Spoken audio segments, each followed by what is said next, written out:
शुरू करना चाहूंगा।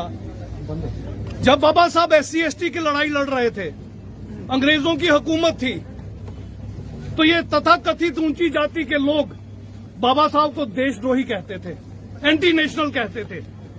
उन दिनों में बाबा साहब ने एक स्टेटमेंट दी थी कि अगर देश और मेरे बीच में कभी कंपैरिजन हुआ तो मैं देश के लिए मर मिटूंगा, मगर अगर कभी देश और मेरी कम्युनिटी के बीच में संघर्ष हुआ तो मैं अपनी कम्युनिटी के लिए मर मिटूंगा, देश को बाद में रखूंगा। उसके बाद संविधान आया और संविधान में हमें हक हकूक मिले, लेकिन बड़े अफसोस के साथ ये कहना पड़ता है कि बाबा साहब की दूसरी स्टेटमेंट जब आप सुनेंगे तो आपको पता चलेगा हमने गलती कहां कर दी। बाबा साहब ने कहा था संविधान कितना भी बढ़िया क्यों ना हो, मगर चलाक मक्कार और देशद्रोहियों के हाथ में लगेगा, अगर वो देश के ऊपर राज करेंगे तो संविधान सबसे बुरा साबित होगा। और अगर संविधान कोई बुरा भी क्यों ना हो, देश चलाने वाले लोग अगर देश के प्रति निष्ठावान, कर्मठ और देश के हित में काम करने वाले हों तो संविधान बढ़िया साबित होगा। एग्जाम्पल इंग्लैंड की देता हूं, वहां रिटन कॉन्स्टिट्यूशन नहीं है और दुनिया की बेस्ट डेमोक्रेसी है, क्योंकि वहां के रूलर अपनी कौम के लिए काम करते हैं या रिजाइन करके घर चले जाते हैं, देश को बर्बाद नहीं करते। अब इस साजिश को आप समझ लीजिए, साजिश है क्या? ऐसा नहीं है कि SC/ST OBC के बच्चे नालायक हैं, बिल्कुल नहीं है। IAS की पिछली 20 साल की लिस्टें निकाल लीजिए, रिटर्न में SC/ST OBC टॉप पे होता है। 250 नंबर होते हैं इंटरव्यू के, और इंटरव्यू के मेंबर जो होते हैं, इंटरव्यू लेने वाले, वो होते हैं अपर कास्ट के। 250 में से अपने वालों को देते हैं 200, 250, 240, और SC/ST OBC के कैंडिडेट्स को देते हैं 70, 80, 90। साथियों, IAS तो एक एक पॉइंट पे जाता है, एक एक नंबर पे जाता है, एक एक नंबर में हजारों स्टूडेंट रह जाते हैं। इस तरह से हमें पछाड़ा जाता है। तो रिजर्वेशन की जरूरत इसलिए हमें पड़ी। रिजर्वेशन में वो बाहर हो जाते हैं तो कंपटीशन हमारे बीच में हो जाता है।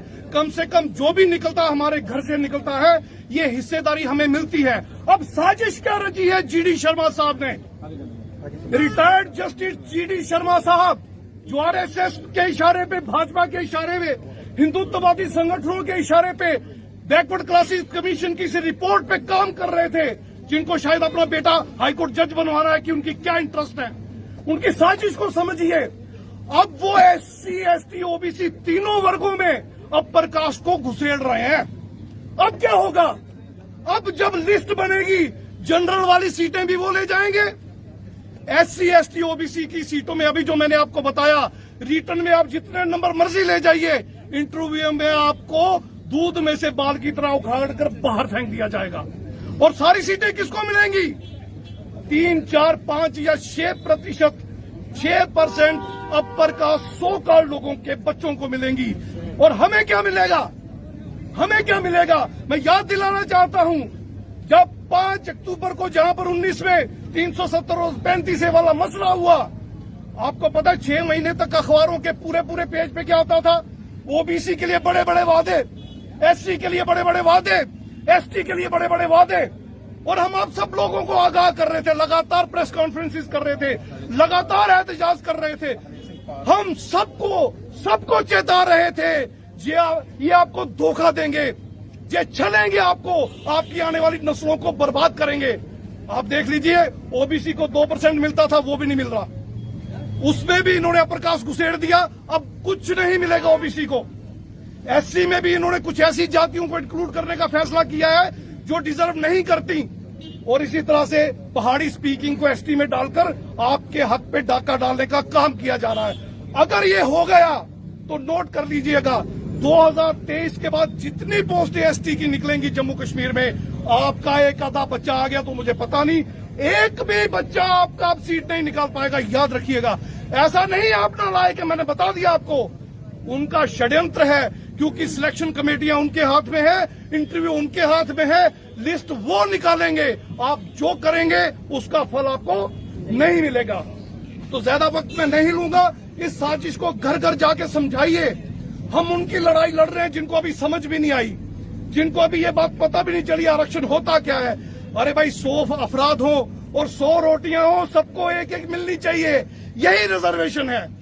हम किसी दूसरे की रोटी नहीं मांग रहे, मगर ये 3, 4, 5, 6 जो है 100 की 100 खाना चाहते हैं, ये हराम की खाना चाहते हैं, हमारे हक की खाना चाहते हैं। ये हम नहीं होने देंगे, चाहे कुछ भी हो जाए।